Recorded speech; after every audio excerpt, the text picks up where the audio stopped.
اور اس کے اندر استطاعت ہے، اپنی بیوی کے اندر برائی دیکھ رہا ہے، اپنے بچوں کے اندر دیکھ رہا ہے، اس کے اندر استطاعت ہے، طاقت ہے کہ اسے ہاتھوں سے روک سکے تو روک لے گا۔ خالد بن ولید رضی اللہ تعالیٰ عنہ کو اللہ کے رسول صلی اللہ علیہ وسلم نے فتح مکہ کے بعد مختلف قبیلوں میں جو بت تھے جن کی عبادت لوگ کیا کرتے تھے، لات ہے، عزا ہے، منات ہے، اور باقی جو بت تھے جو جادو پھیلاتے تھے، جادوگر تھے، ان سب کو ختم کرنے کے لیے اللہ کے رسول صلی اللہ علیہ وسلم نے خالد بن ولید اور دیگر صحابہ کرام کو بھیجا کہ جاؤ انہیں ختم کر دو،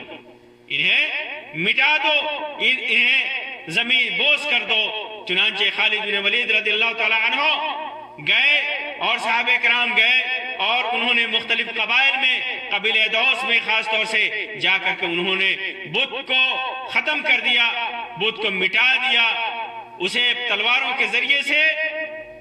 توڑ ڈالا اور اسے جلا دیا۔ منکر کو، اس برائی کو جو غیر اللہ کی عبادت ہو رہی تھی، غیر اللہ کی پرستش ہو رہی تھی، اسے ختم کر دیا۔ اللہ کے رسول صلی اللہ علیہ وسلم کے پاس آئے تو اللہ کے رسول صلی اللہ علیہ وسلم نے کہا کہ یہ عزا ہے، اس کا نام عزا تھا۔ اسی طرح وہ کالی عورت جو شیطانی عورت تھی، جو لوگوں کو عرب کی خبریں بتاتی تھی اور لوگ اس کو سنتے تھے، غیب کا دعویٰ کرتی تھی اور ان بتوں کے بارے میں ان کی رہنمائی کرتی تھی جن کی عبادت کی جاتی تھی، اس کو بھی ختم کرنے کے لیے اللہ کے رسول صلی اللہ علیہ وسلم نے خالد بن ولید کو بھیجا اور انہوں نے جا کر کے اسے قتل کیا۔ اسی طرح اللہ کے رسول صلی اللہ علیہ وسلم نے علی رضی اللہ تعالیٰ عنہ کو مدینے میں بھیجا کہ جاؤ وہ ان ساری قبروں کو زمین کے برابر کر دو جو قبریں زمین سے اوپر تھیں، کیونکہ قبروں کی عبادت ہوتی تھی، قبروں کی پوجا ہوتی تھی، لوگ قبر والوں سے اپنی منتیں اور فریادیں کیا کرتے تھے، لیکن اللہ تب کے رسول صلی اللہ علیہ وسلم نے اس برائی کو، اس گناہ کو، اس عصم کو مٹانے کے لیے علی رضی اللہ تعالیٰ عنہ کو مکلف کیا کہ جا کر کے انہیں برابر کر دو۔ تو آج کے دور میں بھی اگر حکومت ہے، طاقت ہے، استطاعت ہے تو اسے اپنے ہاتھ سے انسان ختم کرے، برائیوں کو ختم کرے، برائیوں کو مٹائے، برائیوں کو مٹائے۔ اور اگر اس کی طاقت نہیں ہے، استطاعت نہیں ہے، فتنے کا ڈر ہے، قتل ہونے کا ڈر ہے اور معاملہ نہایت بھیانک ہو سکتا ہے، آدمی اس کام کو نہیں کر سکتا تو پھر اسے زبان سے نصیحت کر کے ختم کرے۔ کسی کے اندر شراب نوشی دیکھ رہا ہے، کسی کے اندر شرک دیکھ رہا ہے، کسی کے اندر بدعت دیکھ رہا ہے، کسی کے اندر معاصی اور خرافات دیکھ رہا ہے، اگر اسے ہاتھ سے مٹانے کی طاقت نہیں ہے، ہاتھ سے روکنے کی طاقت نہیں ہے تو پھر اسے زبان سے نصیحت کرے گا، اسے زبان سے نصیحت کرے گا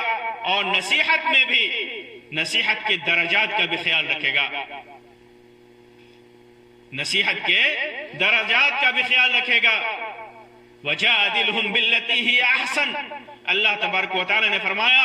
کہ احسن طریقے سے اسے مجادلہ کرے گا، احسن طریقے سے اسے سمجھائے گا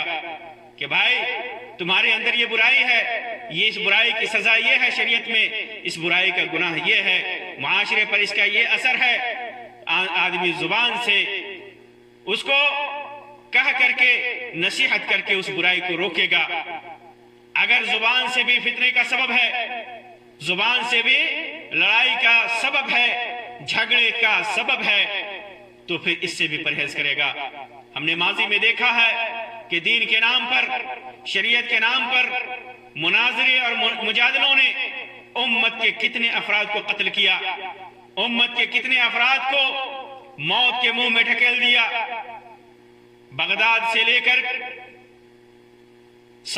شام اور مصر تک کس طرح مناظرے ہوتے تھے، لڑائیاں ہوتی تھیں، جنگیں ہوتی تھیں، مناظرے ہو کر کے زبانوں کے ذریعے باتیں ہوتی تھی، جھگڑے ہوتی تھی، پھر قتل اور غارت گری پر لوگ اتر جاتے تھے۔ تو زبان سے اگر برائیوں کو روکنا ممکن نہیں، آپ آپ کھلم کھلا کسی کو نصیحت نہیں کر سکتے، اس کا موقع نہیں مل رہا ہے، تو پھر اللہ کے رسول صلی اللہ علیہ وسلم نے رہنمائی فرمائی، اور وہ رہنمائی ہے فَمَن لَمْ يَسْتَطِعْ فَبِقَلْبِهِ، اگر اس کی طاقت نہیں ہے، اس کی استطاعت نہیں ہے، ایسا نہیں کر سکتا، تو اپنے دل میں اس برائی کو برا جانے، دل میں اس کو برا جانے۔ اور برا جاننے کا مطلب کیا ہے؟ برا جاننے کا مطلب یہ نہیں ہے کہ دل میں کہے کہ ہاں یہ چیز بری ہے، اور پھر اس کے بعد اس برائی کے کرنے والے کے ساتھ جا کر رشتہ داریاں نبھائے، دوستی نبھائے، اور اس کی برائی پر اس کو باقی رکھے۔ نہیں، بلکہ جہاں تک ممکن ہو سکے جو وہ برائی کر رہا ہے اس کو ناپسند کرے، اپنے عمل سے اس اپنی ناپسندیدگی کا اظہار کرے، برائی کرنے والے کے پاس نہ جائے، برائی کرنے والوں سے میل جول نہ رکھے۔ کوئی شرک کر رہا ہے تو اس کے